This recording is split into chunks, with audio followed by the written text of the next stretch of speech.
जय हिंद। देखिए अब इस वीडियो में हम समझेंगे ना friends union and it's territory. अगर आपने पिछले वीडियोस नहीं देखे ना, आप जाके चेकआउट कर सकते हैं। आपको पूरा सीरियल वाइज देखना है ना वीडियोस। जो पिछला जो वीडियो था ना friends, preamble of the constitution, उसमें कुछ टॉपिक बचते हैं, वो मैंने वीडियो को रिकॉर्ड कर रखा है, बट मैं अपलोड कर दूंगा। बस आप जाके फिर बाद में चेकआउट कर लेना, मैं वो शाम तक कर लूँगा, है ना फ्रेंड्स। अब इस वीडियो में हम समझेंगे यूनियन एंड इट्स टेरिटरी। आगे बढ़ने से पहले चैनल को सब्सक्राइब ज़रूर कीजिए, अपने फ्रेंड्स के साथ शेयर करिए जो किसी भी टाइप के एग्ज़ाम्स के लिए तैयारी कर रहे हो, जीएस पढ़ना चाहते हो मेरे चैनल के साथ। अपने पास हार्ड कॉपी ज़रूर रखिए फ्रेंड्स, मैं बार बार बोलता हूँ। और हाईलाइटर रखिए, जहाँ पे भी इंपॉर्टेंट पॉइंट लगे ना वहाँ जाके आप हाईलाइट कर सकते हैं ना फ्रेंड्स। वीडियो को लाइक ज़रूर कर लेना यार, इससे क्या होता है ना, मुझे कॉन्फिडेंस मिलता है वीडियो बनाने में ना, वो आप भी समझ सकते हो। अब हम देखेंगे इस वीडियो में यूनियन एंड इट्स टेरिटरी। अब क्या है देखिए, आई होप आपने किताब आगे रखा होगा ना फ्रेंड्स। जो आर्टिकल 1 to 4 है ना फ्रेंड्स, ये छोटे मोटे एग्जाम्स में पूछे जाते हैं, इसलिए मैंने वहाँ पॉइंट लिखे हैं ना। आर्टिकल 1 to 4 अंडर पार्ट 1 है। Article 1 to 4 under part 1 of the constitution किसके साथ डील है? यूनियन एंड इट्स टेरिटरी, है ना। Article 1 to 4 and part 1 of the constitution deals with union and it's territory. आप ये याद रखिए, एग्जाम में पूछे जाएंगे। अब क्या है देखिए, यूनियन ऑफ स्टेट्स क्या है। जो हमारा आर्टिकल 1 है ना फ्रेंड्स, अब आर्टिकल 1 to 4 हमें इस वीडियो में डिस्कस करना है, बहुत कुछ जानने को मिलेंगे, बस अपने पास हार्ड कॉपी ज़रूर रखिए। आर्टिकल 1 डिस्क्राइब करते हैं इंडिया को, इंडिया दैट इज़ भारत, है ना। हमारा ऑफिशियल नेम क्या है? India that is Bharat as union of states, ना कि federation of states. Article 1 describe करते हैं इंडिया को यूनियन ऑफ स्टेट, है ना, rather than the federation of states. क्यों? इसलिए क्योंकि जब कॉन्स्टिट्यूएंट असेंबली में डिबेट चल रहे थे ना फ्रेंड्स, बहुत सारा डिस्कस जब हुआ, तो कुछ लोगों ने बोला कि भाई भारत होना चाहिए, कुछ लोगों ने बोला, बहुत सारे एडवोकेट मॉडर्न नेम रखने को बोला, इंडिया रखने को के लिए बोला, है ना। हेंस कॉन्स्टिट्यूएंट असेंबली ने क्या बोला, कोई टेंशन नहीं, हम दोनों रखेंगे, that is India that is Bharat, है ना। नीचे आपकी किताब में लिखा है ये। कॉन्स्टिट्यूएंट असेंबली में फिर बाद में क्या हुआ, बाद में बोला कि भाई कोई टेंशन नहीं, हम दोनों रखेंगे, India that is Bharat. That means हमारा ऑफिशियल नेम क्या है? इंडिया दैट इज़ भारत, है ना। सेकेंडली, पहला ये है, दो प्रोविजंस मैंने बोला था ना यूनियन ऑफ स्टेट्स को लेके, कि भाई कॉन्स्टिट्यूएंट असेंबली के अंदर डिबेट हुआ कि हमारा कंट्री का नाम को लेके ना, नेम को लेके। फिर बहुत सारों ने बोला कि भारत रखना चाहिए, फिर बहुत सारे मॉडर्न नेम रखने को के लिए बोला कि इंडिया रखना चाहिए। तो बाद में फाइनल क्या हुआ, डिसाइड की कोई टेंशन नहीं, हम दोनों रखेंगे, इंडिया दैट इज़ भारत, है ना। यह है हमारा ऑफिशियल नेम। दूसरा क्यों है भाई यूनियन? यूनियन इसलिए है although it's constitution is federal in structure, है ना। जैसे कि मैंने पिछले वीडियो में आपके साथ डिस्कस किया था, जब इमरजेंसी के टाइम होता है ना, इमरजेंसी के टाइम क्या होता है, सारा पावर्स ट्रांसफ़र हो जाता है किसके पास? सेंटर के पास। दैट मीन्स हमारा फेडरल इन स्ट्रक्चर हमारा क्या है? फेडरल है ना। According to B.R. Ambedkar ji क्या कहते हैं इसको लेके, यूनियन ऑफ स्टेट्स हमने क्यों रखा? इसलिए रखा, rather than the federation of states. अब फेडरेशन ऑफ स्टेट्स में जब हमने पिछले वीडियो में डिस्कस किया था कि भाई जब अगर फेडरेशन ऑफ स्टेट होता ना, तो दो चीज़ों में एक्सेप्ट करना होगा। फर्स्ट क्या होगा ना, जैसे अमेरिका में हुआ है कि बहुत सारे स्टेट्स बैठ के एक एग्रीमेंट साइन किया है कि भाई हम जाके एक अमेरिका बनाने जा रहे हैं। ये चीज़ें होता है फेडरल में, है ना। बट ऐसा तो है नहीं। हमारे कंट्री के हिस्ट्री अगर आप देखेंगे, आज़ादी हुआ, फिर बहुत सारे मूवमेंट्स चले, फिर जाके हमें आज़ादी मिला, है ना। अंग्रेज़ों की डोमिनियन से हमें आज़ादी मिला, तब जाके हमारा कंट्री आज़ाद हुआ ना। अब फेडरेशन में क्या होता है, बहुत सारे स्टेट्स बैठते हैं, एग्रीमेंट साइन करते हैं कि भाई हम एक कंट्री बनाने जा रहे हैं, ये हुआ फेडरेशन में। ऐसा तो कुछ है नहीं।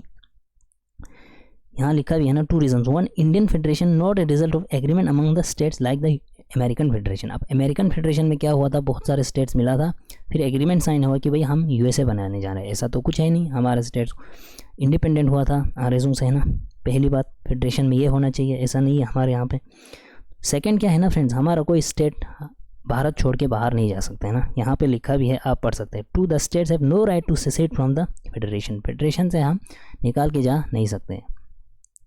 ऐसा नहीं है ना कि दैट्स वाई यूनियन के पास ज़्यादा power, that is indestructible union and destructible states. हम किसी भी स्टेट को हम डिस्ट्रक्टिबल कर सकते हैं या इसकी बाउंड्री को ऊपर नीचे कर सकते हैं, बट हमारा यूनियन जो है ना फ्रेंड्स, वो हमेशा क्या है? इनडिस्ट्रक्टिबल। दैट मीन्स बोलने का क्या मतलब है, हमने यूनियन ऑफ स्टेट्स क्यों रखा rather than the federation of states? अगर फेडरेशन ऑफ स्टेट्स होता ना फ्रेंड्स, फिर कैसे बनता? ऐसे बनता कि पहले बहुत सारे स्टेट बैठ के एग्रीमेंट किया होगा कहीं ना कहीं, है ना, जैसे यूएस में हुआ था, बहुत सारे स्टेट्स बीच कहीं बैठा था, फिर एक एग्रीमेंट साइन करके यूएसए को बनाया होगा, है ना। और हमारा कोई स्टेट सेसीड करके, है ना, भारत छोड़ के बाहर नहीं जा सकता, ये ऐसा भी तो कुछ नहीं हमारे संविधान के अंदर। दैट्स वाई हमने किसको अडॉप्ट किया? यूनियन ऑफ स्टेट्स, है ना। हमारा कंट्री पूरा क्या है? एक इंटीग्रल होल है। बस हमने बहुत छोटे छोटे स्टेट्स में क्यों इसको डिवाइड किया? For the convenience of administration को चलाने के लिए, है ना। ये आपने समझा होगा यहाँ तक। अब आर्टिकल 1 के अंदर क्या क्या है? 3 कैटेगरीज ऑफ टेरिटरी है। पहला है territories of the states, second है यूनियन टेरिटरीज, यूनियन का टेरिटरीज, एंड वो वाली टेरिटरीज जो गवर्नमेंट ऑफ इंडिया एक्वायर कर सकता है in future time, any time government of India acquire कर सकते हैं। यानी आर्टिकल 1 के अंदर कौन कौन सी टेरिटरीज होता है? वो टेरिटरीज ऑफ द स्टेट्स की टेरिटरी, यूनियन की टेरिटरी यूटीज, एंड वो वाली टेरिटरी जो गवर्नमेंट ऑफ इंडिया कभी भी, है ना, किसी टाइम ले सकते हैं कहीं से, है ना। ये हुआ आपके आर्टिकल 1 के अंदर। अब जो ये union and states and union territories है ना friends, and their territorial extent are mention in the first schedule of the constitution. किसके अंदर है? First schedule. अब ये याद रखिए, छोटे एग्जाम में पूछे जाते हैं। यानी कि आर्टिकल 1 फर्स्ट शेड्यूल के अंदर क्या है? States and union territories and their territorial extent, कि भाई इस स्टेट का ये बाउंड्री कहाँ तक है ना।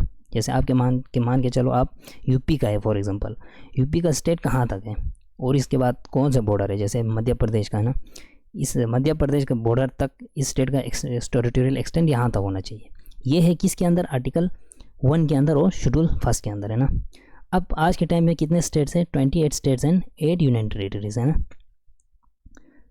8 union territories. The provision of, अब ये जो हमारे संविधान के अंदर जितने भी प्रोविजन है ना फ्रेंड्स, वो सब स्टेट्स और यूनियन टेरिटरी के ऊपर क्या है? एप्लीकेबल है।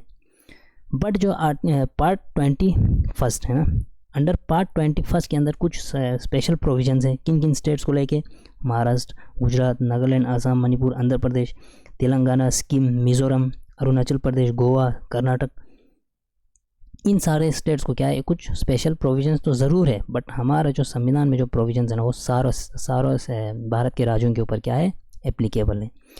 अब जो इन स्टेट्स के अंदर 5th एंड 6th शेड्यूल में जब हम आगे पढ़ेंगे ना, 5th एंड 6th शेड्यूल में जब हम पहुँचेंगे, वहाँ पे अच्छे से डिस्कस करना है। इस 5th और 6th शेड्यूल के अंदर कुछ और सेपरेट प्रोविजंस है शेड्यूल ट्राइब के एरियाज़ को लेके, है ना, इन स्टेट्स के अंदर। वो हम आगे जाके डिस्कस करेंगे जब हम 5th एंड 6th शेड्यूल्स पढ़ेंगे ना फ्रेंड्स।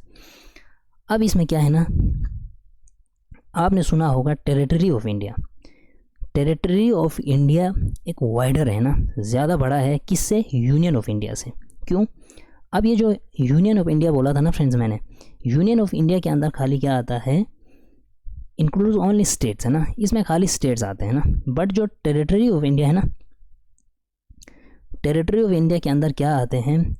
वो वाली टेरिटरी जो कभी ना कहीं, है ना, आगे फ्यूचर के टाइम में गवर्नमेंट ऑफ इंडिया एक्वायर कर सकते हैं। दैट मीन्स इसमें क्या लिखा भी है, आप पढ़िए। Notably the territory of India is wider expression that the union of India because the latter includes only the states. Latter includes mean ये जो यूनियन ऑफ इंडिया है ना, इसमें खाली क्या आता है? स्टेट्स आते हैं। While the formal includes means पहले वाले में, टेरिटरी ऑफ इंडिया वाले में क्या क्या आते हैं? वो वाली टेरिटरी जो गवर्नमेंट ऑफ इंडिया एक्वायर कर सकते हैं किसी भी टाइम, है ना, फ्यूचर में कभी भी हमारा सरकार एक्वायर कर सकते हैं। जैसे मान के चलो फॉर एग्जांपल, आपने, है ना, इंडिया और नेपाल का बॉर्डर देखा होगा। नेपाल में कोई टेरिटरी होगा, भारत सरकार चाहते हैं कि वो हम लेंगे ना। ऐसे फॉर एग्जांपल मैं जस्ट आपको समझाने के लिए कर रहा हूँ, बोल रहा हूँ, है ना। आप मान के चलो फॉर एग्जांपल ऐसे ही कुछ ऐसा टेरिटरी जो गवर्नमेंट ऑफ इंडिया एक्वायर कर सकते हैं फ्यूचर में किसी भी टाइम, ये आता है टेरिटरी ऑफ इंडिया में ना। तो आपने यहाँ तक समझ लिया होंगे, है ना। The states are members of federal system and share distribution of power with the centres, है ना। स्टेट्स क्या है?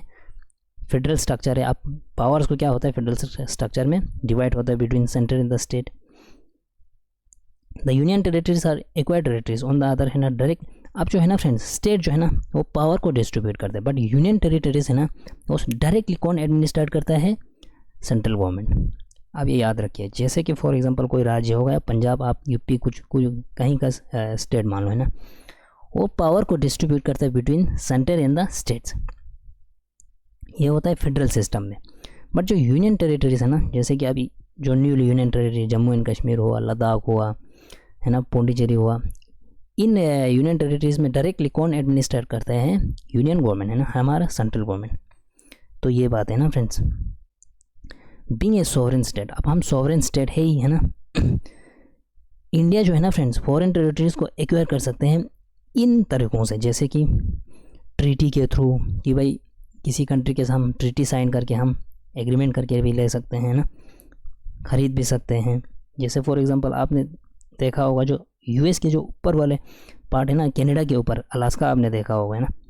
अलास्का वाला रीजन क्या है ना, वो पहले रशिया का था, फिर उसने यूएस ने क्या किया था, उसको परचेज़ किया था। इस तरह हम भी परचेज़ कर सकते हैं, गिफ्ट के थ्रू हम ले सकते हैं, लीज में ले सकते हैं, प्लेबिसाइड में ले सकते हैं। प्लेबिसाइड जब हमने पिछले वीडियो पे पढ़ा था ना, क्या है प्लेबिसाइड, कि भाई ऑप्शंस दी जाती है कि भाई आप उसके साथ रहना, इसके साथ रहना, या इंडिपेंडेंट रहना। ये वाली चीज़ हम उसको भी हम एडोप्ट कर सकते हैं ऐसे करके फॉरेन के टेरिटरीज़ को, या ऑक्यूपेशन कर सकते हैं, या कन्क्वेस्ट करके ले सकते हैं, या सब्जुकेशन करके भी ले सकते हैं। अब फॉर एग्जांपल यहाँ पे कुछ लिखा है, दादरा एंड नगर हवेली को हमने लिया था, गोवा को भी लिया था, दामन एंड दीव को लिया था, पौंडीचेरी को लिया था, सिक्किम को लिया था, सिंस जब से हमारा संविधान कमेंस में हुआ है ना। ये है आपके पॉइंट्स, है ना। The acquisition of this territories. अब ये जो हमने कैसे लिया इन टेरिटरीज़ को, हम बाद के चैप्टर में डिस्कस करना है। ये हुआ आर्टिकल 1। दैट मीन्स आर्टिकल 1 के अंदर क्या आता है friends? Territories of the states, union territories, and वो वाली टेरिटरीज जो गवर्नमेंट ऑफ इंडिया एक्वायर कर सकता है एनी टाइम, है ना, इन फ्यूचर में।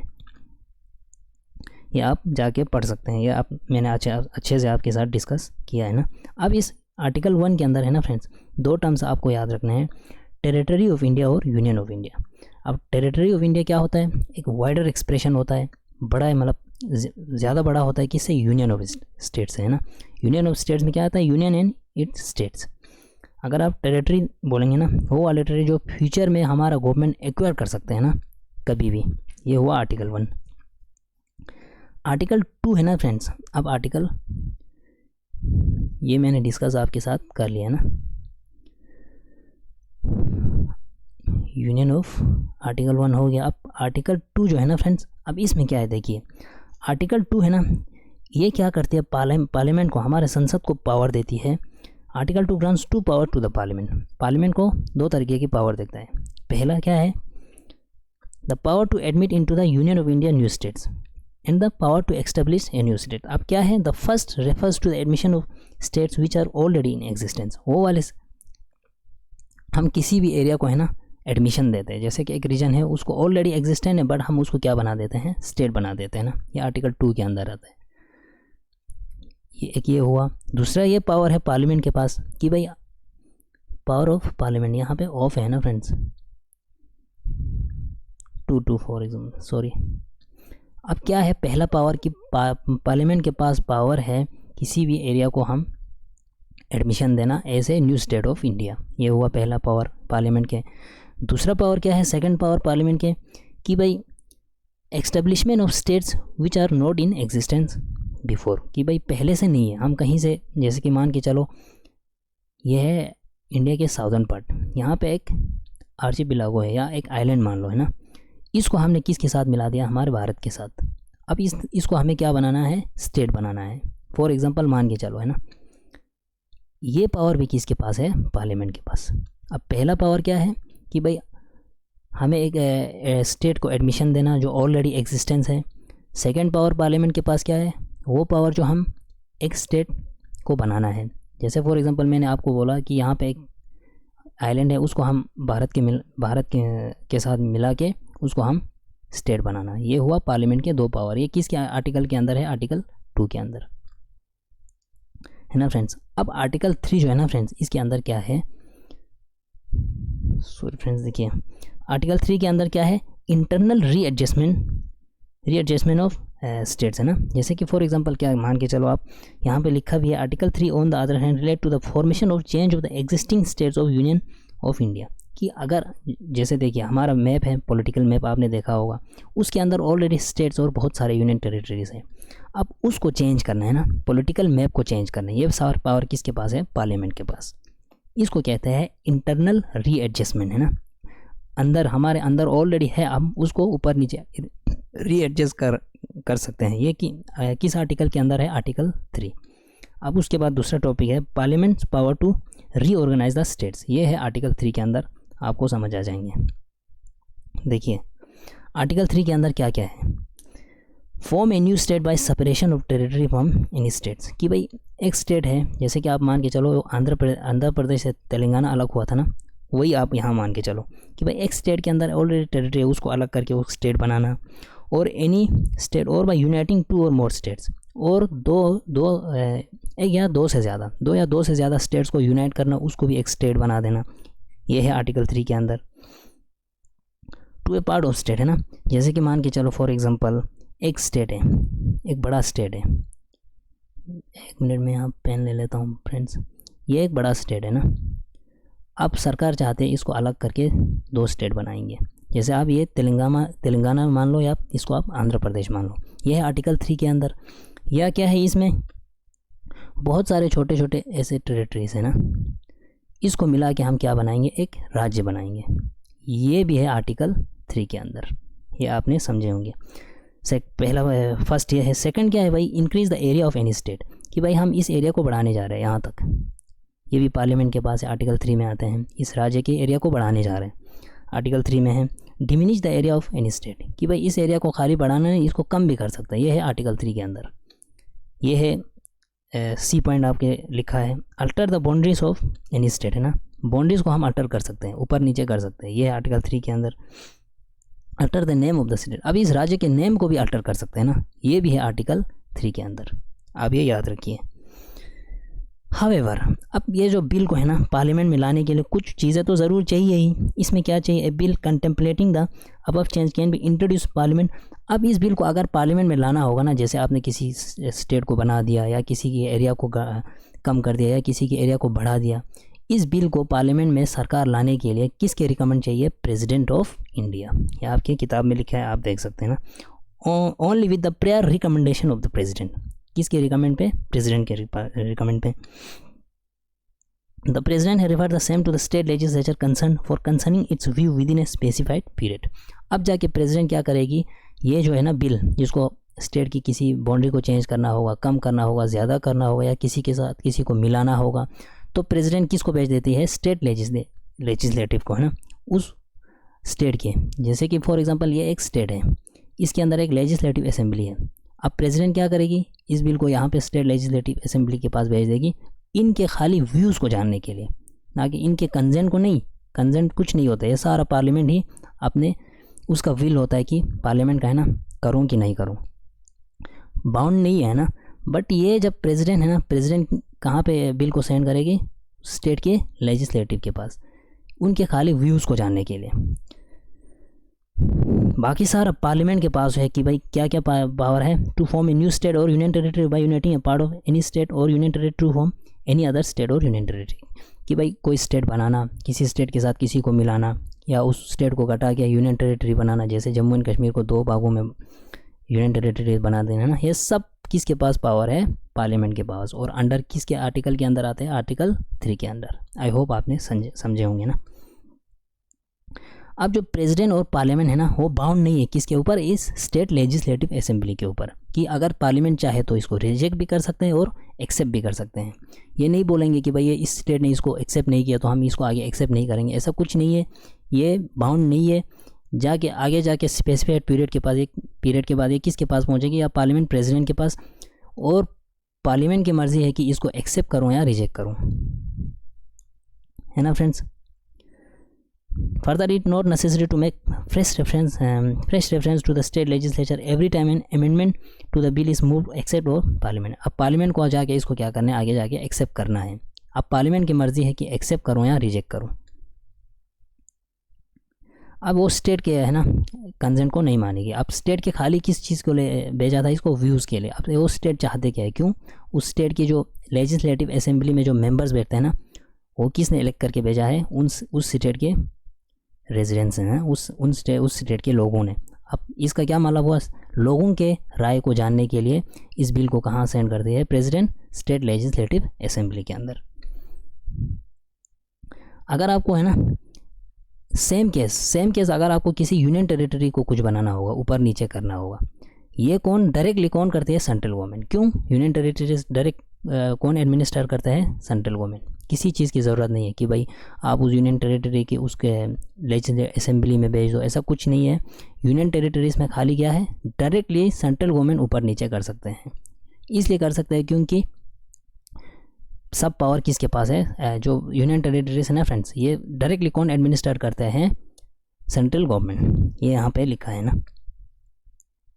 इसके बाद लिखा है फ्रेंड्स, दैट मीन्स ये सारा पार्लियामेंट का अपना विल है कि वो ऊपर या किसी स्टेट के बाउंड्री को चेंज कर सकते हैं, उसके नाम को चेंज कर सकते हैं, उसके बाउंड्री को चेंज कर सकते हैं। दैट मीन्स इसका क्या मतलब हुआ, the parliament can redraw the political map of India according to its will. अपने विल के हिसाब से पार्लियामेंट पॉलिटिकल मैप को रीड्रॉ कर सकते हैं ना, दोबारा से नक्शे को चेंज कर सकते हैं। जैसे कि एक स्टेट, ये मान के चलो आप इस स्टेट को यहाँ तक करना होगा पार्लियामेंट को। अब क्या करेगी पार्लियामेंट है ना, इस बिल को पहले इंट्रोड्यूस करने के लिए किसके रिकमेंडेशन होनी चाहिए, प्रेसिडेंट को। अब ये प्रेसिडेंट है ना, प्रेसिडेंट क्या करेगी, बिल को रेफ़र करेंगे किसके पास, स्टेट लेजिस्लेटिव असेंबली के पास। अब स्टेट लेजिस्लेटिव असेंबली के व्यूज़ को जानने के लिए खाली। अब इसका क्या मतलब हुआ, स्टेट लेजिस्लेटिव में जो मेंबर्स बैठे हैं वो तो लोगों के चुने हुए हैं। अब जब ये स्पेसिफाइड पीरियड के पास वापस आएगी ना, अब पार्लियामेंट का मर्जी है कि अब इस बिल को एक्सेप्ट करूँ या रिजेक्ट करूँ। दैट मीन्स अब ये पार्लियामेंट का ही मर्जी है कि पॉलिटिकल मैप को ये क्या कर सकते हैं, रीड्रॉ कर सकते हैं ना, इस नक्शे को चेंज कर सकते हैं। इससे क्या पता चलता है फ्रेंड्स, यहाँ पे एक इम्पोर्टेंट पॉइंट लिखा है, आप इसको हाईलाइट कीजिए। हेंस द टेरिटोरियल इंटीग्रिटी और continued existence of any state is not guaranteed by the constitution. आप यूएस में अगर चले जाएंगे ना, हम नीचे लिखा भी है ना, वहाँ पे है गारंटीड बाय द कॉन्स्टिट्यूशन। हमारा क्या यहाँ पे क्या है, not guaranteed by the constitution. That means parliament के पास ये पावर है कि ये इसको क्या कर सकते हैं, ऊपर नीचे कर सकते हैं इस फेडरल सिस्टम में। दैट मीन्स इस फेडरल सिस्टम, हमारे इस फेडरल स्ट्रक्चर में क्या है, यूनियन इनडिस्ट्रक्टेबल नेचर है कि आप यूनियन को डिस्ट्रक्टेबल नहीं कर सकते हैं, बट किसी भी स्टेट को हम डिस्ट्रक्टेबल कर सकते हैं।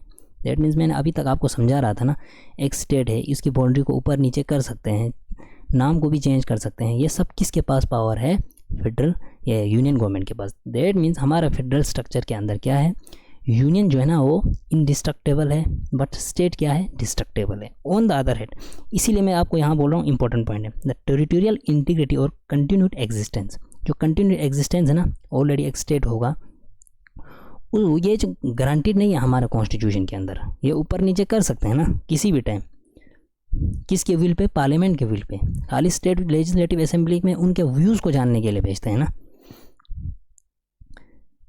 इसका मतलब क्या हुआ, जैसे आपने अभी देखा हुआ यूनियन टेरिटरीज बनाए जम्मू एंड कश्मीर का है ना, मान के चलो फॉर एग्जांपल उसको क्या कर दिया गवर्नमेंट ने, 2 यूनियन टेरिटरीज में बांट दिया ना, इस तरह।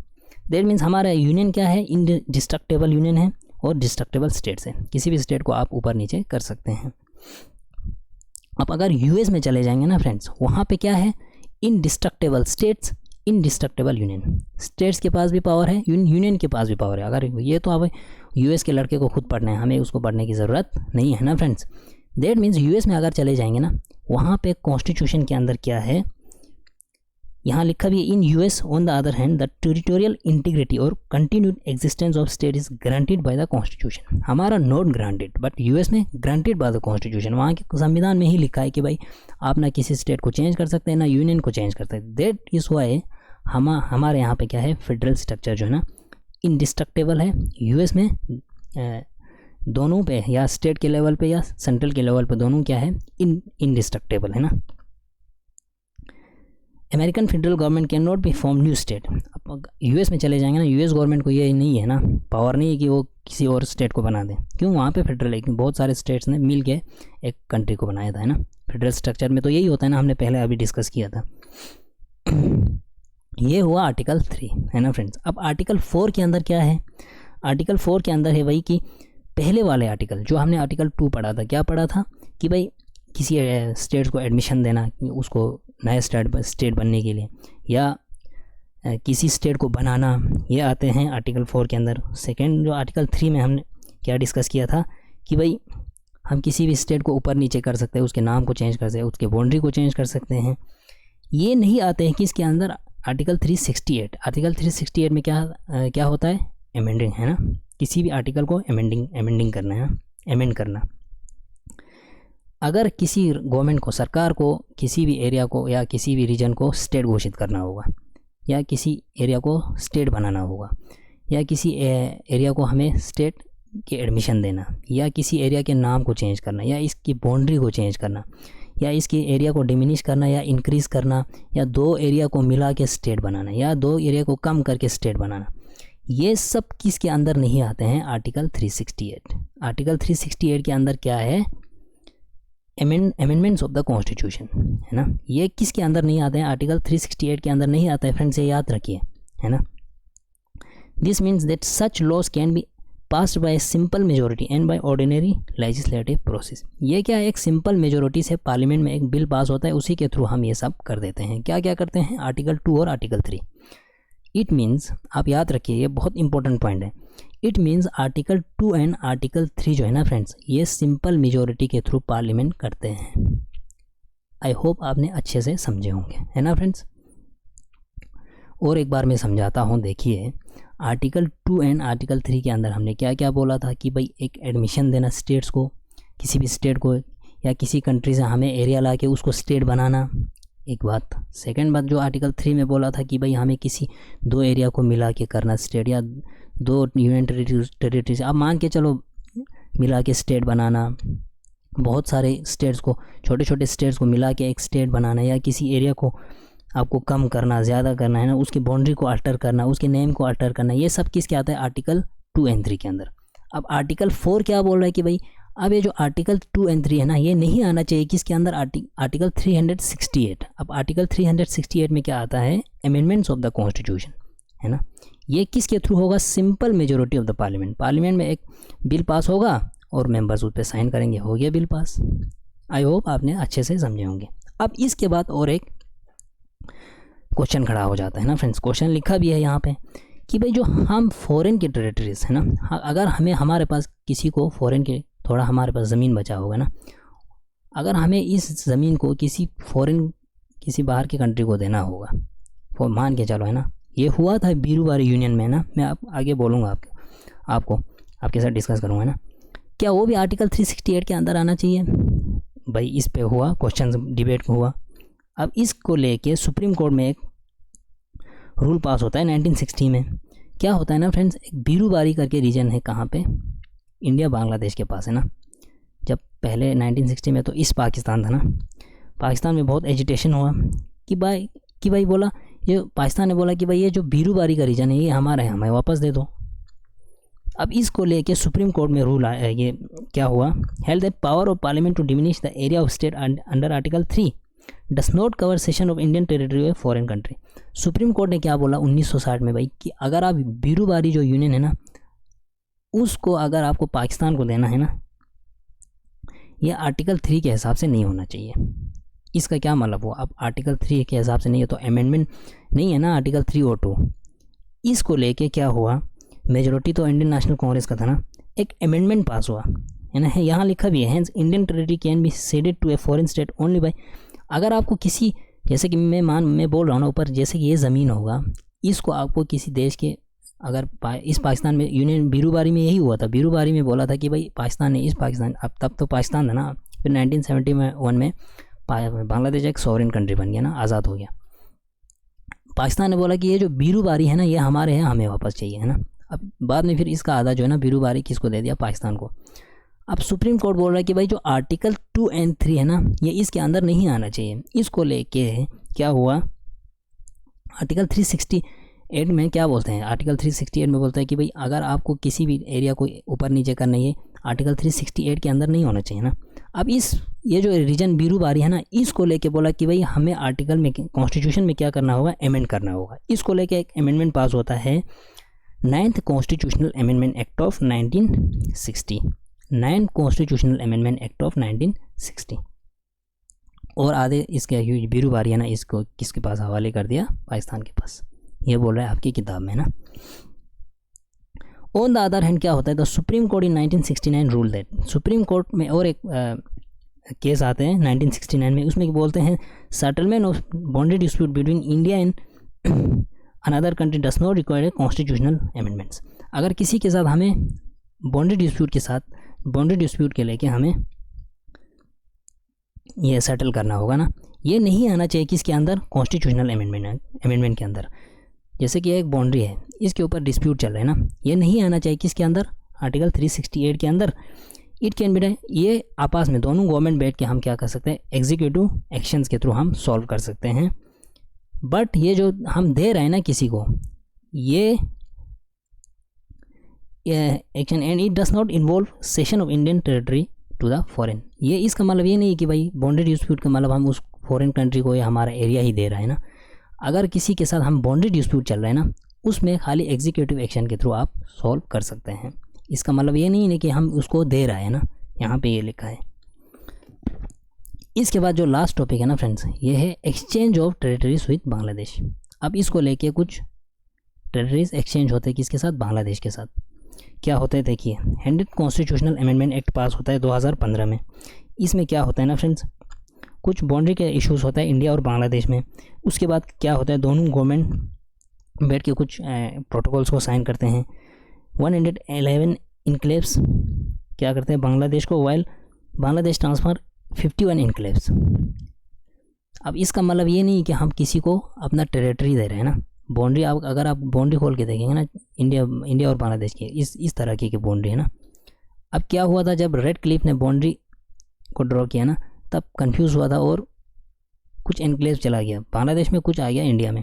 अब इस इनक्लेव्स को सॉल्व करने के लिए 111 यानी 101 इनक्लेव्स हमने किसको दे दिया, पाकिस्तान को, बांग्लादेश को सॉरी। और 51 जो इनक्लेव्स बांग्लादेश के पास था ना, वो किसने दिया, बांग्लादेश ने इंडिया को। और बहुत सारे 6.1 अनडिमार्केटेड बॉर्डर स्टेट, उसका भी रिजॉल्व हो गया ना,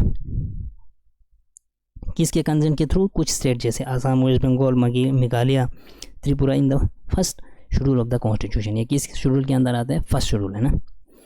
ये है आपके पहला point, 100th constitutional amendment act. इसके लिए हमने क्या किया, एक अमेंडमेंट पास किया ना, क्योंकि बाउंड्री डिस्प्यूट है, ऊपर लिखा भी है ना, settlement of boundary dispute between India and another country does not, है ना। ये आप जाके ऊपर देख सकते हैं। इसमें क्या है ना फ्रेंड्स, इंडिया और बांग्लादेश का जो बाउंड्री है ना, ये बहुत ही बड़ा बाउंड्री है, 4096.7 किलोमीटर्स है।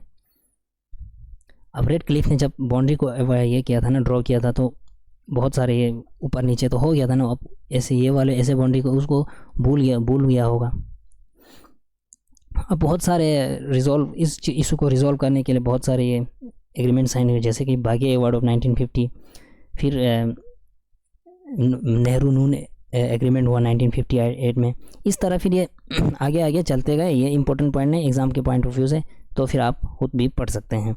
जब ये जो नीचे वाला पॉइंट है ये थोड़ा इंपॉर्टेंट है, इसलिए मैं पढ़ रहा हूँ। May 16, 1974 में एग्रीमेंट होता है इंडिया और बांग्लादेश में, किसको लेके, लैंड बाउंड्री को लेके, and related matters was sign between the two countries to find a solution to the complex nature of border demarcation involve, है ना। बॉर्डर के डिमार्केशन को लेके एक एग्रीमेंट साइन होता है May 16, 1974 में, है ना। अब इसके लिए कॉन्स्टिट्यूशनल अमेंडमेंट की ज़रूरत थी, तब के टाइम पे नहीं हुआ। बांग्लादेश आज़ाद हुआ था 1971 में, ना, फ्रेश था। इसके बाद क्या होता है ना फ्रेंड्स, इन चीज़ों को सॉल्व करने के लिए क्या हुआ, 6 सितंबर 2011 में एक प्रोटोकॉल साइन हुआ बिटवीन इंडिया एंड बांग्लादेश। अभी जाके है ना 100th कॉन्स्टिट्यूशनल अमेंडमेंट एक्ट जो 2015 में हुआ था ना, वो तब से चल रहे थे, 2011 से, ना। फिर लैंड बाउंड्री इश्यूज़ को हमने सॉल्व किया। ये किसका पार्ट था, इंटीग्रल पार्ट ऑफ 1974 का जो एग्रीमेंट हुआ था ना बिटवीन इंडिया एंड बांग्लादेश, उसका इंटीग्रल पार्ट था। इसको करते हमने अपने बाउंड्री इश्यूज़ को पूरा सॉल्व किया ऑन द कंक्यूरेंस ऑफ, अब इन स्टेट्स के कंक्यूरेंस के बिना, है ना, खाली यूनियन गवर्नमेंट का ये सिंगल डिसीजन नहीं था, कौन कौन से स्टेट, आसाम, मेघालय, त्रिपुरा एंड वेस्ट बंगाल, इन स्टेट्स के कंक्रेंस पे ये इशू क्या हो किया हमने सॉल्व किया। अब आज के टॉपिक को हम यही रहने देते हैं, मिलेंगे नेक्स्ट वीडियो में। जो प्रेम्बल ऑफ द कॉन्स्टिट्यूशन है ना फ्रेंड्स, वो मैं अपलोड कर दूंगा, आप जाके चेकआउट कर सकते हैं प्लेलिस्ट में ना। इस वीडियो में जो हमें इंपॉर्टेंट पॉइंट है ना, जैसे आर्टिकल्स हुआ या exchange of territories with Bangladesh, इसमें ऐसा इतना कुछ नहीं है ना, एग्ज़ाम पॉइंट ऑफ व्यू से उतना इंपॉर्टेंट भी नहीं है। तो मैंने ये तो न्यूज़ में आते रहते हैं कि भाई पिछले टाइम न्यूज़ में भी आया था ना, इतना इनक्लेव से ट्रांसफ़र हो गया, ये वो सब आप खुद जाके पढ़ सकते हैं। मिलेंगे नेक्स्ट वीडियो में, तब तक के लिए थैंक यू एंड जय हिंद।